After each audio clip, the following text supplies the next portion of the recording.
Next हम बात कर लेते हैं आपका ऑक्सीडेशन रिएक्शन, ठीक है। So let us see our this is third reaction, ये होगा आपका ऑक्सीडेशन रिएक्शन। जैसे कि हम पहले बता चुके हैं आपको, अगर आप ऑक्सीडाइज करते हो एल्डिहाइड को तो बनेगा कार्बोक्सिलिक एसिड, है ना। और एल्डिहाइड बड़ी आसानी से ऑक्सीडाइज हो जाता है by using oxidising agents such as HNO3 या फिर KMnO4, K2Cr2O7। इसमें से कोई भी इस्तेमाल करो आप तो आसानी से एल्डिहाइड ऑक्सीडाइज हो जाएगा। ऑक्सीडाइजिंग एजेंट इस्तेमाल यहाँ करोगे आप तो ये बन जाएगा आपका carboxylic acid. This is carboxylic acid, बड़ी आसानी से ऑक्सीडाइज हो जाता है। लेकिन कीटोन आसानी से ऑक्सीडाइज नहीं होगा। केवल ऑक्सीडाइज कब होगा, जब आप करोगे vigorous oxidation. So there is vigorous oxidation. इसका मतलब क्या होता है कि यूज करोगे आप स्ट्रॉन्ग ऑक्सीडाइजिंग एजेंट और साथ ही हाई टेम्परेचर मेंटेन करोगे आप, मतलब हीट किया जाएगा, तभी एक यहाँ पर क्या बनेगा, मिक्सचर बन जाएगा, मिक्सचर ऑफ कार्बोक्सिलिक एसिड। ये बात हम डिस्कस कर चुके हैं और यहाँ बताए थे आपको कि किस तरह से कहाँ पे बॉन्ड ब्रेक हुआ कीटोन में। जैसे कीटोन अगर आपके पास ये रहा है ना, जैसे यहाँ CH3 है और यहाँ CH2, यहाँ CH3, अगर अनसिमेट्रिकल कीटोन है तो किस तरह से यहाँ पर दो बनेगा कार्बोक्सिलिक एसिड, उसको हम बताए थे with the help of popup rule. तो CO ग्रुप के जिस तरफ मोर नंबर ऑफ कार्बन होगा उसी तरफ का बॉन्ड ब्रेक होता है, और जहाँ बॉन्ड ब्रेक होगा वो पार्ट कन्वर्ट हो जाएगा आपका COOH में। ये बन जाएगा COOH, ये भी बन जाएगा COOH। तो यहाँ आपके पास दो पार्ट बन गया, यहाँ पे दो कार्बन, यहाँ पे दो कार्बन। सो अगर इसका ऑक्सीडेशन करते हो with KMnO4, this is strong oxidising agent. ये तीनों ही आपका स्ट्रॉन्ग है, ठीक है। साथ में आपको यहाँ पर हाई टेम्परेचर लिखना होगा, हाई टेम्परेचर। तो क्या होगा कि दिस विल फॉर्म CH3, तो सेम रहेगा। ये पार्ट जहाँ बॉन्ड टूटा ये बन जाएगा COOH, दो बन जाएगा क्योंकि इस तरफ भी तो वही हुआ है ना, CH3 रहेगा और ये पार्ट बन जाएगा आपका COOH, ठीक है। So this is oxidation of ketone, है ना। तो नॉर्मली इसमें से कोई भी इस्तेमाल करोगे तो ऑक्सीडाइज कर लेगा एल्डिहाइड को आसानी से, लेकिन कीटोन का ऑक्सीडेशन केवल कब होगा, बाय विगरस ऑक्सीडेशन। ये डिस्कस हो चुका है प्रीवियस क्लास में, अल्कोहल में डिस्कस किए थे, राइट। अब यहाँ बात ये होगा कि एल्डिहाइड को हम ऑक्सीडाइज कर सकते हैं with the help of mild oxidising agent. ये सब का सब स्ट्रॉन्ग था, यहाँ बगल लिख भी लोगे आप। So these are classified as strong oxidising agents, ठीक है। इससे ऑक्सीडेशन एल्डिहाइड का तो हो ही जाएगा, साथ ही हो जाएगा with the help of mild oxidising agent. लेकिन याद रखना आप, माइल्ड ऑक्सीडाइजिंग एजेंट कीटोन को ऑक्सीडाइज नहीं कर पाएगा। कि केवल ऑक्सीडाइज कब होगा, जब लोगे आप strong oxidising agent high temperature पर, राइट। मतलब अगर यहाँ हम बात करें mild oxidising agent, mild oxidising agent, oxidising agent, तो यहाँ हम लोग को पढ़ना है पहला, this is Tollens reagent, Tollens reagent. दूसरा पढ़ना हम लोग को है, this one is Fehling reagent, और थर्ड होगा आपका वेनेडिक्ट रिएजेंट, ठीक है। ये तीनों ही यहाँ पर क्या होगा, माइल्ड ऑक्सीडाइजिंग एजेंट होगा, और ये केवल ऑक्सीडाइज कर पाएगा एल्डिहाइड को, कीटोन ऑक्सीडाइज नहीं कर पाएगा। तो यहाँ पर ये जो आपके पास माइल्ड ऑक्सीडाइजिंग एजेंट है, इसकी मदद से आप आसानी से टेस्ट कर सकते हो एल्डिहाइड का। एल्डिहाइड रिएक्शन शो करेगा, कीटोन रिएक्शन शो नहीं करेगा, ठीक है। सो लेट अस सी, पहला हम बात करते हैं आपका टॉलेंस टेस्ट। टॉलेंस टेस्ट, पहले हम बात करते हैं टॉलेंस रिएजेंट होता है क्या, what is Tollens reagent. Tollens reagent किसको बोलते हैं, दिस इज अमोनियकल, मतलब अमोनिया में होगा, है ना, अमोनियकल सिल्वर नाइट्रेट को बोलते हैं हम लोग हैं टॉलेंस रिएजेंट, राइट। तो अगर आप रिएक्शन कराते हो एल्डिहाइड को, अगर आप रिएक्शन कराते हो एल्डिहाइड को विथ टॉलेंस रिएजेंट, तो क्या होगा ना, ये पार्ट ऑक्सीडाइज हो जाएगा कार्बोक्सिलिक एसिड में, और मीडियम इसका होता है बेसिक, अमोनिया वैसे भी आपका लेविस बेस है, तो बेसिक मीडियम होने के कारण जो बनेगा कार्बोक्सिलिक एसिड वो आपका सॉल्ट फॉर्म में रहेगा। तो we can write here this is salt of carboxylic acid, salt of carboxylic acid बन जाएगा बेसिक मीडियम में। साथ में क्या हुआ होगा, अगर ये ऑक्सीडाइज हुआ है तो ये रिड्यूस भी तो हुआ होगा, तो यहाँ पर सिल्वर का ऑक्सीडेशन नंबर +1 है, तो यहाँ हो जाएगा आपका Ag बन जाएगा। यहाँ ऑक्सीडेशन नंबर +1 था तो टॉलेंस रिएजेंट में, यहाँ 0 है, मतलब डिक्रीज इन ऑक्सीडेशन, मतलब इसका रिडक्शन हुआ, इसका ऑक्सीडेशन हुआ। ठीक है, ये ऑक्सीडाइज अगर होगा तो ये रिड्यूस होगा, राइट। तो दिस में सिल्वर मिरर यहाँ बन जाएगा, सिल्वर मिरर यहाँ बन जाएगा। होता ये है कि अगर सपोज एल्डिहाइड यहाँ पर है, देयर इज एल्डिहाइड, और अगर आप यहाँ ऐड कर दो टॉलेंस रिएजेंट को, तो क्या होगा ना कि इस टेस्ट ट्यूब के सरफेस पे क्या होगा कि there is deposition of silver mirror. यहाँ डिपॉजिट क्या होने वाला है, सिल्वर जो बन रहा था ना वो यहाँ डिपॉजिट हो जाएगा। तो जो यहाँ बन रहा है सिल्वर मिरर आपका यहाँ जो बनेगा दैट इज बोलेंगे हम कि रिएक्शन हो चुका है ना, और सॉल्यूशन में क्या रहा होगा, salt of carboxylic acid, salt of carboxylic acid रहेगा और सिल्वर यहाँ डिपॉजिट हो जाएगा। तो इससे हम पहचान कर सकते हैं रिएक्शन हो गया। वही अगर यहाँ पर कीटोन अगर होता तो रिएक्शन नहीं होता और सिल्वर मिरर यहाँ डिपॉजिट नहीं होता।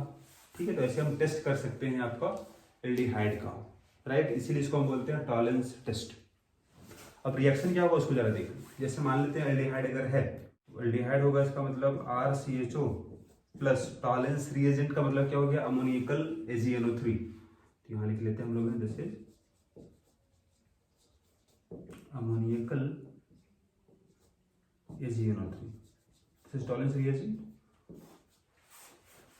This part will oxidise to carboxylic acid, लेकिन मीडियम बेसिक होने के कारण ये आपका सॉल्ट फॉर्म रहेगा, मतलब RCOO-, मतलब इसका एसिडिक हाइड्रोजन जो था H+ वो निकल चुका है। सॉल्ट तभी बनेगा जब रिएक्शन कर जाएगा, तो रिएक्शन में अपना H+ लूज कर दिया, तो RCOO- यहाँ बन गया, दिस इज आवर कार्बोक्सिलेट, है ना। और ये पार्ट आपका यहाँ पर बन जाएगा सिल्वर, सिल्वर मिरर यहाँ पर डिपॉजिट हो जाता है। तो this is our reaction. Now next हम बात करते हैं आपका second one, that is Fehling test. अब फेहलिंग टेस्ट कब होगा, जब आपको पता होगा फेहलिंग रिएजेंट क्या होता है। ठीक है, तो हम पहले लिखते हैं यहाँ पर आपका फेहलिंग सॉल्यूशन। इसको हम डिवाइड करते हैं दो पार्ट में, एक पार्ट ए हो गया, दूसरा फेहलिंग सॉल्यूशन बी। ठीक है ना जी। तो ए में क्या होता है, फेहलिंग सॉल्यूशन ए में क्या होता है, this one is copper sulphate solution, copper sulphate का सॉल्यूशन होगा। और बी में क्या होगा, this will sodium potassium tartrate, sodium potassium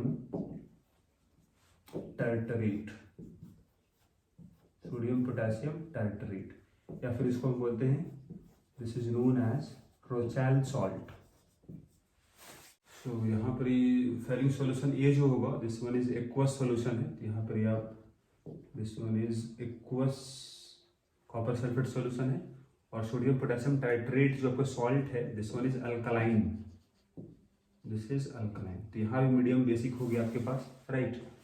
तो क्या होगा कि अगर आप सपोज एल्डिहाइड लेते हो और ले लो आप फेहलिंग सॉल्यूशन, है ना जी, तो क्या होगा, मीडियम बेसिक होने के कारण ऑक्सीडाइज तो हो जाएगा, ऑक्सीडाइज होगा तो बनेगा कार्बोक्सिलिक एसिड बनेगा, COOH बनना चाहिए था, लेकिन इसका H+ यहाँ नहीं रहेगा बिकॉज ऑफ बेसिक मीडियम, यहाँ डेवलप होगा माइनस चार्ज, प्लस कॉपर, यहाँ पर कॉपर सल्फेट में कॉपर का चार्ज था +2, ये रिड्यूस हो जाएगा, it will form cuprous oxide बन जाएगा। यहाँ पर चार्ज अब +1 है, +2 से +1 बनेगा, मतलब रिड्यूस हो गया। ठीक है, तो दिस इज आवर रिएक्शन। अब यहाँ बात किए हुआ what is the use of sodium potassium tartrate, use क्या होगा, अगर ये नहीं होता तो क्या होता। मेन रिएक्शन तो इसका होने वाला है, कॉपर 2+ आयन का, तो इसका यूज यहाँ पर क्या होगा, तो अगर इसका यूज हम यहाँ देखें, यूज क्या होगा, यूज ऑफ रोचैल सॉल्ट। रोचैल सॉल्ट का यूज, इसको हम क्यों ऐड किया गया, तो इसका यूज यहाँ पर ये होगा, जैसे कॉपर आयन जो बना, कहाँ से बनेगा, कॉपर सल्फेट से बनेगा, कॉपर आयन बनेगा, कॉपर 2+। अब अगर हम ये बोले कि कॉपर आयन ही तो यहाँ पर रिएक्शन कर रहा है ना, ये रिड्यूस हो रहा है और ये ऑक्सीडाइज हो रहा है, तो ये सॉल्यूशन में रहेगा तभी तो रिएक्शन कर पाएगा। लेकिन अगर मान लो अगर ये नहीं सॉल्ट होता ना, तो this will react with OH- है ना, it will form copper hydroxide बना देता, जो कि क्या है, दिस इज PPT, ये आपका सोल्यूबल नहीं होता है। तो अगर ये बन जाएगा मतलब कॉपर आयन अवेलेबल रहेगा ही नहीं, तो यहाँ आगे रिएक्शन होगा ही नहीं, मतलब इसको ऑक्सीडाइज नहीं कर पाएगा। ठीक है, तो अब ये आपका प्रेसिपिटेट नहीं बना, उसके लिए क्या करना होगा आपको, इसको सॉल्यूशन में ही रखना होगा। कैसे सॉल्यूशन में रहेगा, उसके लिए यहाँ दिया गया है सोडियम पोटेशियम टाइट्रेट, है ना जी। तो पहले यहाँ देखो what is the structure of sodium potassium tartrate, ये बना होगा आपका टाइट्रिक एसिड से। What is tartaric acid,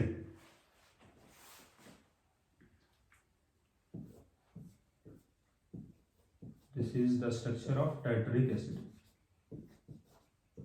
right, this is known as tartaric acid, this is tartaric acid. लेकिन यहाँ पर क्या लिया गया है आपका, यहाँ लिया गया सोडियम पोटेशियम टाइट्रेट, मतलब ये सॉल्ट फॉर्म है। तो अगर इसका H हटा के यहाँ लिख दो सोडियम, इसका H निकाल के यहाँ लिख दो potassium, this is our acidic hydrogen. तो अगर बनाना होगा आपको सोडियम पोटेशियम टाइट्रेट, तो वो क्या होगा, दिस वन इज COO और सोडियम हो जाएगा, और यहाँ भी वही होगा COO और K हो जाएगा। बाकी यहाँ पर ही आपका जो ग्रुप है उसको लिख दो आप, है ना जी।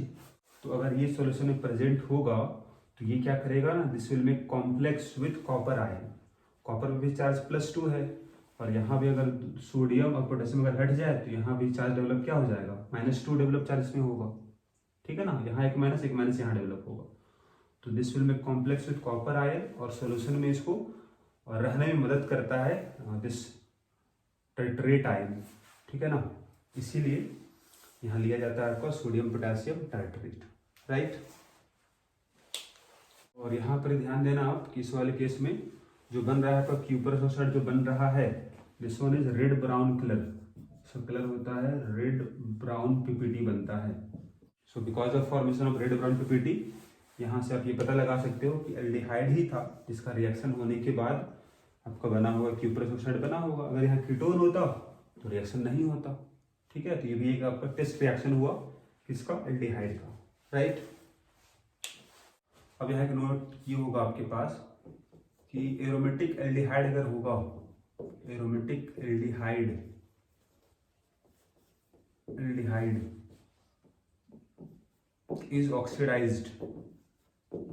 is oxidized by Tollens reagent,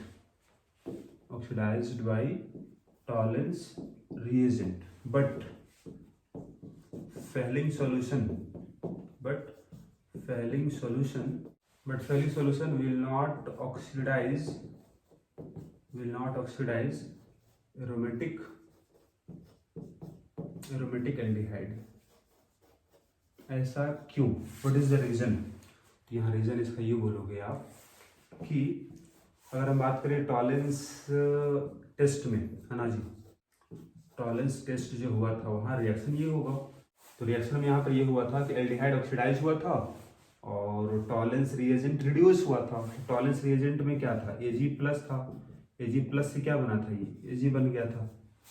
लेकिन फेलिंग सॉल्यूशन में क्या हुआ था, या बोलो फेलिंग जो टेस्ट हुआ उसमें रिएक्शन आपका कॉपर 2+ क्या बना था, कॉपर प्लस बना था, यही ना हुआ था, क्यूपरस ऑक्साइड बना था। तो इसका रिडक्शन पोटेंशियल कितना होता है आपको हम बताए हैं, इस रिएक्शन का SRP हम बताए हैं आपको, दिस इज 0.8 वोल्ट। ये कहाँ बताए हैं आपको, दिस इज इन इलेक्ट्रोकेमिस्ट्री। वही अगर इस रिएक्शन का अगर बात करें हम, इस रिएक्शन का क्या होगा SRP, तो इसका SRP अगर हम बात करें तो लेस देन 0.34 वोल्ट से भी कम होता है।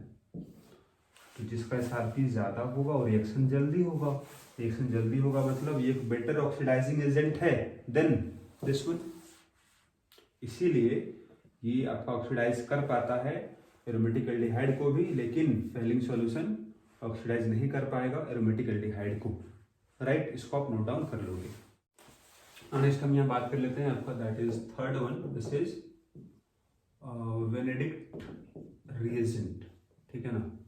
तो अब यहाँ भी बिल्कुल सेम होता है, एज फेलिंग रिएजेंट के जैसा ही रिएक्शन होगा।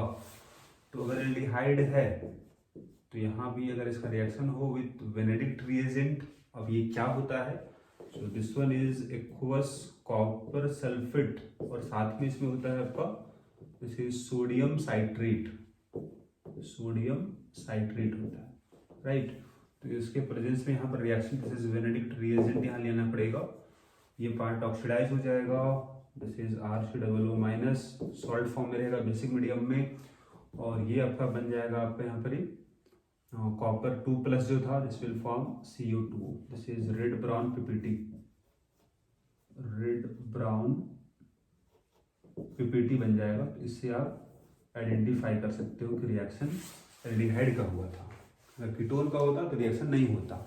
राइट,